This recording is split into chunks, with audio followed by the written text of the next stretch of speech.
really proud of our guys.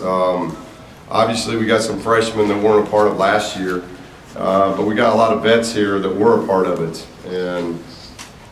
And if you go through what we had to go through in last year's game against Kentucky, it'd been really easy to show up in this game and be a little tentative. I'm a huge boxing fan. Most of you know that. Go see Creed if you haven't seen it. I love boxing. My dad grew up watching fights and those type of things, and it's hard when you get knocked out.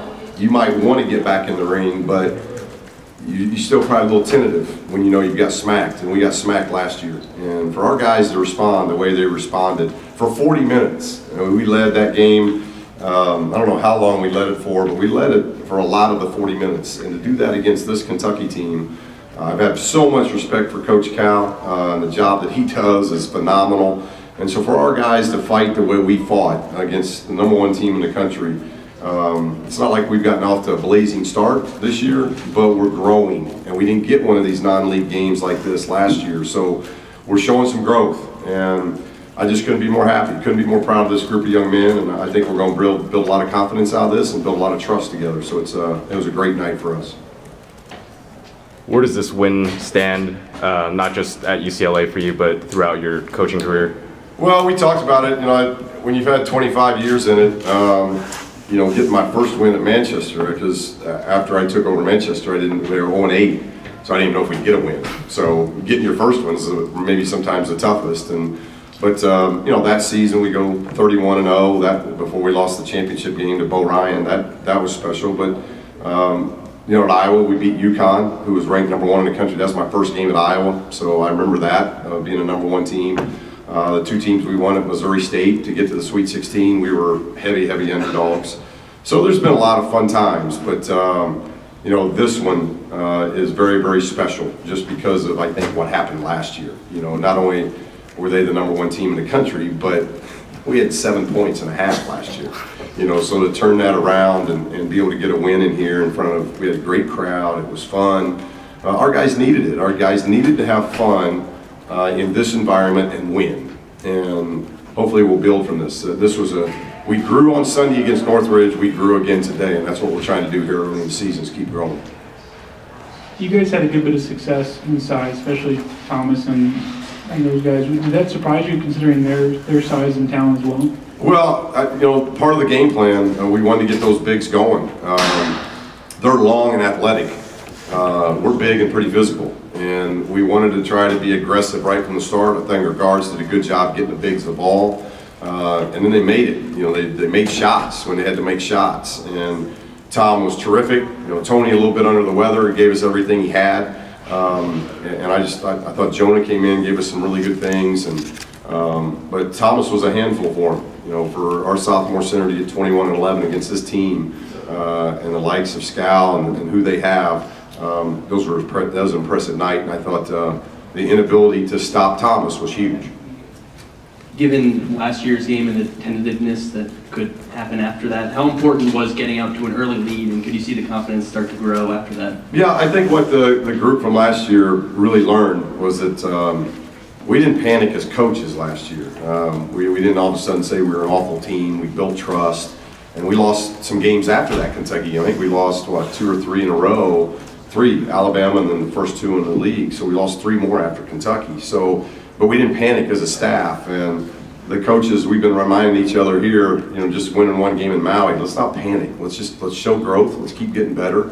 And we did that against Northridge, and now to do it against this team, that's even a little bit obviously more difficult. But for them to have that kind of success tonight, we met every challenge. Anytime there was a run, I think the Kentucky's run was maybe 3, 4, 5 points at the most. We stayed away from any kind of 10-0 run against, we did a great job in transition. They didn't get out and get a lot of transition stuff. You don't beat them at the free throw line very often. We did that. We beat them on the glass. So I thought the effort was tremendous. And, the guys really executed things. So I think we'll build from this.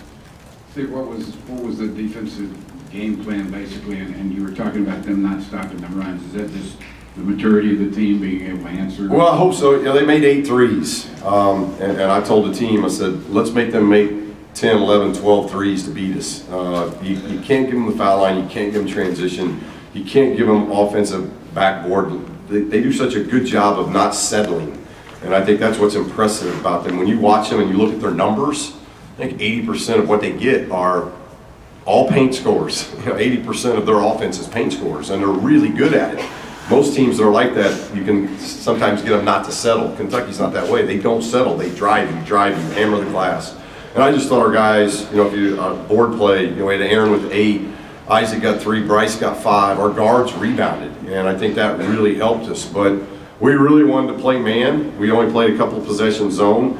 We wanted to man them and really pack it in and see if we could control the paint and make them shoot jump shots. And getting them to shoot 25 threes, I think that's probably the best thing our guys did. That we shoot 11 threes, they shoot 25. If you would have told me that at the beginning of the game, I'd have taken that. And so I thought that was a really good job what our guys were able to do. Heading to the locker room up by 8 at halftime, what was the message to the guys? Well, after I chased down my son and told him to stop going for one-legged layups in the half, and we had a layup if he'd just jump stopped and put it in. So after I got past that, we were very excited because I thought the first 20 was very similar to the second 20. We were leading the backboard. We'd only turned the ball over 6 times. We ended up, against all that pressure, we turned over 11 or 10 times. That's phenomenal. So we talked about how we're handling the ball, we're controlling the backboard, we're getting them out of the paint. I thought we got the 50-50 balls, we jumped on the floor, we were active. So if there was a message, it was that's just 20 minutes. You don't grow in 20 minutes. You show growth by doing it for 40 minutes. That's what our game is. So the challenge was, can we do that again for the next 20? And they did a good job doing that. Coach, you talked about the 3-point disparity. You guys only shot 8, they shot 25. Was it a big factor offensively for you guys too? Because in the second half, basically everything came off of a drive. Well, yeah, to shoot 53% against this defense, score 87, and only make 5 threes, only shoot 11 threes. That tells me, and I know we can make threes. When given the opportunity, we got a lot of guys that can make threes. So I think that was huge to be able to do those kind of numbers, and the 3.9 really not coming into play for us tells me we were aggressive, we worked the ball, we didn't turn it over, we gave our offense a chance. We passed it well. We did a lot of good things well tonight, and we knew we were going to have to. We weren't going to be able to play poorly and beat Kentucky. We were going to have to play really well, and we did. Coach, you're a big boxing fan, you say. What about that right hook thrown by Prince Ali? That was awesome. And I'm so happy for Prince. Prince gives us something that guy off the bench with athleticism, and we graduated Sports Center in Norman last year, so it was that's a Sports Center type play. So we're very excited for Prince, and it really ignited the crowd as well. I thought that was a big play at that part of the game. We started seeing Thomas get to the point where he was a big factor midway through the season last year. What's the acceleration been like since his summer experience? I thought what he did this summer was huge because he built confidence in himself. We've been telling him that since he's been here how good he is, but Tom he's a thinker, he's a worker, and he finally I think this summer gained confidence in making that team and then playing well, winning a gold medal. And these stats are what he does in practice. He's 8 for 11, he makes his free throws, he gets rebounds, but now he's starting to block shots and rebound out of his area. All those athletes on the floor tonight, for us, for them, but there was only one guy that got double-figure rebounds, and that was Tommy Welsh. And he decides to get 21 points and 2 blocks. They blocked shots like crazy, and I thought we did that was what we wanted. We wanted to drive and not shoot it. We wanted to drive and pass it, and we did a really good job of that because I bet that's a season low for them, 2 blocks. So Tommy's doing a lot of good things for us.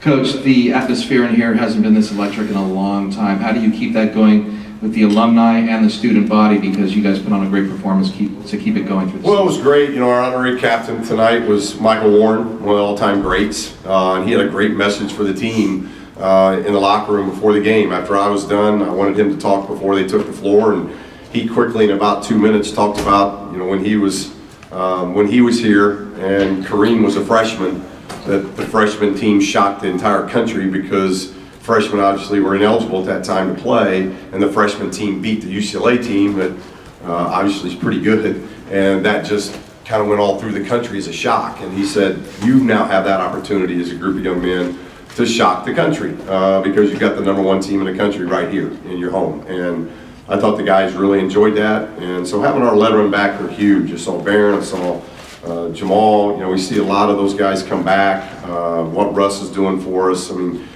we've really tried to work that and reach out to our lettermen because they're the blueprint. They're the ones that set all this in motion. So we want them involved as much as possible, and they've been tremendous. And so tonight was great. You know, our fan base was tremendous tonight, and hopefully they enjoyed what they saw. I would think if you're a basketball fan, it's hard not to enjoy what you saw. I thought you saw two teams really competing and fighting, and our guys had a lot of fun. So hopefully they'll come back 6 o'clock Sunday. You know, we got a big one on Sunday. In the last couple days, how did you approach coming off of last year's game? Is this something that you mention a lot or stay away from it? Very seldom did we talk about it. We showed them no tape. Basically, the only thing I talked to them about was I thought last year, and I said, Betts, would you agree last year we came out on our heels, we were soft, we were scared. We played like we were scared. And then all of a sudden it's 24-0 and there's no game. So, you know, if you're gonna play this game, if you want me to cancel, I'll cancel it, or if you want to play it, then we got to come to fight. And that's really all we talked about. The rest of it was let's grow, let's get better, let's think about our game plan, and let's execute it the best we can. But that's really the only mention of last year. Thank you, Coach. Thank you, appreciate it.